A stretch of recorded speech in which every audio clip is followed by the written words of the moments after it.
Usa na pud ta ka vlogger nag-post na pud tag video diri mga idol no. Ako lang gipulihan akong kauban mga idol no kay wa mo sa kamao sa pag-operate sa atong mixer. Maayo man ko idol kay nagtrabaho mo ko sa barko sa una mo nang swito ko ni pag-operita. What?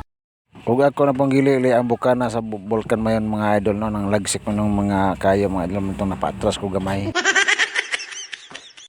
Og diyan na po akong kaban mga idol no payabot na po kog isa ka sakong bitsin.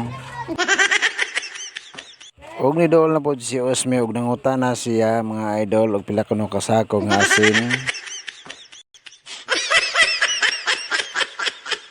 Grabe naman kaaslim mo na ang Osme. Kaligo po sa Osme kay imong pusod grabe na po kalawom kistanan.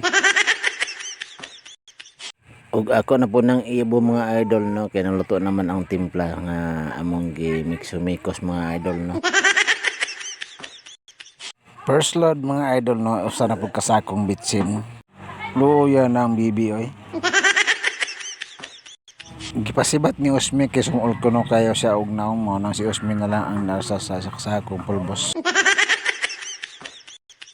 Second load isa kasako na pong asin.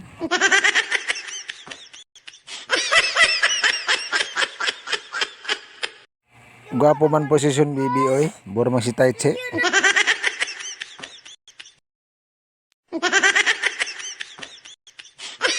Amo na kining timplahan sa usa ka sakong pulbos ibo na ni Osme ug ni Oscar mga idol. Sakto na siro mga idol na atong record mga idol no kay labi na kahoy sang baba na mga idol. Thank you for watching mga idol.